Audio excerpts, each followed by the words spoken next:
സാമ്പത്തികമായി ഉയർന്നു നിൽക്കുന്ന ഒരു മനുഷ്യൻ, നല്ല പണക്കാരനാണ്. അയാൾക്ക് ബിസിനസ്സുകളുണ്ട്. അയാൾക്ക് 3 ആൺകുട്ടികളാണ്. അയാൾ പടച്ചവനോട് ഇങ്ങനെ ശുക്ർ ചെയ്തു, അല്ലാ 3 ആൺകുട്ടികളെ തന്നത് നന്നായി. കാരണം എന്താ, ഇയാളെ ബിസിനസ് കൊണ്ടെടുക്കാൻ ഇയാൾക്ക് കഴിയില്ല. അപ്പൊ ഈ ആൺകുട്ടികളെ കൊണ്ട് വലുതായി കഴിഞ്ഞാൽ ബിസിനസ് ഒക്കെ ഓരോരുത്തർ ഇങ്ങനെ ഏൽപ്പിക്കുക. മൂത്ത മകൻ മിടുമിടുക്കൻ, നന്നായിട്ട് പഠിക്കുന്ന കുട്ടി. അവൻ ബാപ്പാനോട് പറഞ്ഞു, ബാപ്പ ഞാൻ വേറൊന്നും പഠിക്കില്ല, ഞാൻ കൊമേഴ്സ് പഠിച്ചോളാം. ബാപ്പ പറഞ്ഞു അതാ നല്ലേ, എന്നാ ബിസിനസ്സിലൊക്കെ ഇറങ്ങാൻ സുഖ. ആ ചെറുക്കൻ നാട്ടില് +2 കഴിഞ്ഞ് ഡിഗ്രി കഴിഞ്ഞ്, ഒരു കൊമേഴ്സിൽ ഡിഗ്രി തന്നെ ധാരാളമാണ്. ഒരു കൊമേഴ്സ് നന്നായി പഠിച്ച ഡിഗ്രി തന്നെ ധാരാളമാണ്. ആ ഡിഗ്രി ഒക്കെ പഠിച്ചിട്ട് അവൻ ബാപ്പാനോട് പറഞ്ഞു, ബാപ്പ നീ എന്ത് ചെയ്യണം? ബാപ്പ ഇങ്ങനെ ആലോചിച്ചു, ചെക്കനാകെ 10-21 വയസ്സായിട്ടുള്ളൂ. ഇപ്പോഴേ ഈ ബിസിനസിന്റെ ഭാരമാണ് തലേക്ക് എടുക്കണ്ട, കുറച്ചുകൂടെ കിടക്കോട്ടെ. ബാപ്പ അവരോട് പറഞ്ഞു, മോനെ നീ എവിടെങ്കിലും പോയിട്ട്, പൈസ ഉണ്ട്, ഓടിക്കാറും കൊണ്ട് നടക്കണ ബാപ്പ, കയ്യിൽ പണം ഉണ്ട്, നീ എവിടെങ്കിലും ചെന്നിട്ട് ഒന്ന് പഠിക്കും. അപ്പൊ ഈ ചെറുക്കൻ ചോദിച്ചു എവിടെ ഇപ്പൊ പോവാ? ബാപ്പ പറഞ്ഞു ഒരു കാര്യം ചെയ്യാം, നമുക്ക് UK പോവാം, പൈസ അങ്ങനെ UK പോകണം എന്ന് ഒരാഗ്രഹം ഇല്ലാത്ത ഈ ചെറുക്കനെ ബാപ്പ പറയണം, UK പോയിട്ട് നീ ഏതെങ്കിലും ഒരു കോഴ്സ് ചെയ്യും, ബിസിനസ്സുമായിട്ട് ബന്ധപ്പെട്ട്, എന്നാ പിന്നെ നമുക്ക് ബിസിനസ്സിലൊക്കെ പറ്റല്ലോ. അങ്ങനെ ഈ ചെറുക്കനെ നന്നായിട്ട് നേരത്തിന് നിസ്കരിച്ച് നോമ്പ് വെച്ച് ഉമ്മാന്റെയും ബാപ്പാന്റെയും കൂടെ ഇങ്ങനെ നിന്ന്, മൂത്ത മോനാ, ഉമ്മാന്റെ കോന്തലും പിടിച്ചോ അങ്ങനെ നടക്കും, അടുക്കളയിലൊക്കെ ഉണ്ടാവും. ഉമ്മാനെ ഭയങ്കര ഇഷ്ടമാണ്.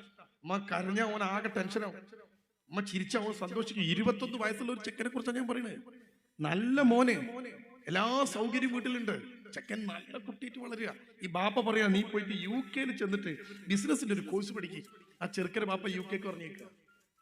നോക്കണം, UK ചെന്നിട്ട് അവനൊരു കൊല്ലത്തെ കോഴ്സ്, UK അങ്ങനെ കോഴ്സ് ഉണ്ട്, PG 1 കൊല്ലം UK, 1 കൊല്ലത്തെ കോഴ്സ്, പോസ്റ്റ് ഗ്രാജുവേറ്റ് ഡിപ്ലോമ, ഒരു ബിസിനസ്സിൽ അവൻ ചെയ്യാൻ വേണ്ടി UK പോവുക. ബാപ്പന്റെ നോട്ടമില്ല, ഉമ്മാക്ക് നോക്കാൻ കഴിയില്ല, ഒരു കുടുംബക്കാരും ഇല്ല, ആരും കാണാത്ത ഒരിടം. ഈ ചെറുക്കനോട് പോയിട്ട് 1 കൊല്ലം കഴിഞ്ഞ് അവന്റെ കോഴ്സൊക്കെ കഴിഞ്ഞപ്പോ ബാപ്പ പറഞ്ഞു ഇങ്ങോട്ട് പോരും. അപ്പൊ ആ ചെക്കൻ പറഞ്ഞു, ബാപ്പ 1 കൊല്ലം കഴിഞ്ഞ് ഇവിടെ ഞാൻ പഠിച്ചില്ലേ, ഇനി ലാംഗ്വേജ് ഒക്കെ ഒന്ന് ശരിയാവണമെങ്കിൽ ഞാൻ ഇവിടെ ഒന്ന് വർക്ക് ചെയ്യട്ടെ, ഇവിടെ ഞാൻ കുറച്ചു കാലം ഒന്ന് വർക്ക് ചെയ്യട്ടെ. ബാപ്പ വിചാരിച്ച് പാവം 22ാമത്തെ വയസ്സിൽ ഇവന്റെ തലയ്ക്ക് ബിസിനസ് വെക്കണ്ട, അതുകൊണ്ട് ഇവൻ കുറച്ച് ദിവസം ഒന്ന് വർക്ക് ചെയ്തോട്ടെ. അങ്ങനെ ബാപ്പ അവനോട് പറഞ്ഞു ശരി എന്നാ മോൻ വർക്ക് ചെയ്തോ. അവൻ ഏതോ ഒരു കമ്പനിയിലവിടെ കയറി. ആ ചെക്കൻ 1 കൊല്ലം കഴിഞ്ഞപ്പോ ബാപ്പ പറഞ്ഞു വാ. അവൻ പറഞ്ഞു ഞാൻ ഇപ്പൊ വരില്ല, ഇപ്പൊ 1 കൊല്ലം കൂടി വർക്ക് ചെയ്യട്ടെ, അപ്പൊ എക്സ്പീരിയൻസ് ആവും. ബാപ്പ വിചാരിച്ചു ശരി, 23ാമത്തെ വയസ്സല്ലായിട്ടുള്ളൂ, ഓനപ്പം തന്നെ ബുദ്ധിമുട്ടാക്കണ്ട. 2 കൊല്ലം 1 കൊല്ലം ഒരു കോഴ്സ് പഠിച്ച് 2 കൊല്ലം അവന് ഈ കോഴ്സിന്റെ ഇതൊക്കെ കഴിഞ്ഞ് ജോലി ചെയ്ത് 3 കൊല്ലം കഴിഞ്ഞ് 24ാമത്തെ വയസ്സിൽ നാട്ടിൽ ബ്രിട്ടനിൽ നിന്ന് തിരിച്ചു വരികയാണ്. തിരിച്ചു വന്നിട്ട് അവൻ ബാപ്പ ഉമ്മ ഇങ്ങനെ വിചാരിക്കും, ഈ ചെക്കൻ എന്തോ മാറ്റുണ്ടല്ലോ, പഠിച്ചോനെ എന്റെ കുട്ടി ആകെ മാറിപ്പോയിട്ടല്ലോ. ഞാൻ എന്റെ കണ്ണ് നിറയുമ്പോ ഉള്ളു പിടച്ചിരുന്ന കുട്ടിക്ക് ഞാൻ പൊട്ടിക്കറിഞ്ഞിട്ട് പോലും ആ ചെറുക്കിനൊരു എഫക്റ്റും ഇല്ലല്ലോ, എന്താ എന്റെ കുട്ടിക്ക് പറ്റിയത്? ഉമ്മ ആകെ ബേജാറാവാണ്. അവസാനം ബാപ്പ 24ാമത്തെ വയസ്സിൽ അവന്റെ പേരിലേക്ക് ബാങ്കിന്റെ അക്കൗണ്ടും കാര്യങ്ങളും സാധനങ്ങളും ഒക്കെ മാറ്റി കൊടുക്കുമ്പോ ഇവൻ പറഞ്ഞു ബാപ്പന്റെ പേരിലേക്ക് ആക്കണ്ട, ഞാന് വേറെ ജോലി നോക്കണ്ട്, കണ്ടോ വേറെ ജോലി നോക്കണ്ട്. അങ്ങനെ ഈ ചെറുക്കനിങ്ങനെ നിൽക്കുമ്പോൾ ബാപ്പ പറയും എന്നാ പിന്നെ ഒരു കാര്യം ചെയ്യാം, 24 വയസ്സായി, ഉമ്മാന്റെ അടുത്ത് ആരുമില്ല, നമുക്കൊരു കല്യാണം നോക്കാം. അപ്പൊ ആ ചെക്കൻ പറഞ്ഞു കല്യാണം എന്ന് ഞാനൊരു അഡ്രസ്സ് തരാം, നിങ്ങളൊന്ന് അന്വേഷിക്കും. ബാപ്പ പറഞ്ഞു എന്താ പിന്നെ എന്റെ വാട്സപ്പിലേക്ക് ഈ ഒന്ന് അയച്ചാൽ മതി, ആ ഏതാ പെണ്ണ്, ആ പെണ്ണിന്റെ ബാപ്പാന്റെ നമ്പർ ഒന്ന് അയച്ചാൽ മതി. ബാപ്പ നമ്പർ അയച്ചു കൊടുത്തു. ബാപ്പ വിളിച്ചപ്പോ കോട്ടയത്തോ കാഞ്ഞിരപ്പള്ളിയോ എവിടെ ഉള്ള ഒരു മനുഷ്യന്റെ ഫോണിലേക്കാണ് ഫോണ് പോയത്. ആ പെൺകുട്ടി ഒരു ഹൈന്ദവ പെൺകുട്ടിയാണ്.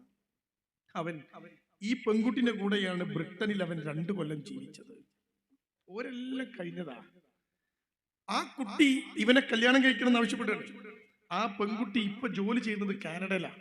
ഈ ചെറുക്കൻ പറയാണ് ബാപ്പാനോട് ഞാൻ കാനഡയ്ക്ക് പോവാണ്, നിങ്ങൾ കല്യാണം കഴിച്ചത് എനിക്ക് കുഴപ്പമൊന്നുമില്ല, എന്തിനാ കൂട്ടരെ ഈ കുട്ടികൾ എങ്ങനെ നാശാക്കുന്നത്?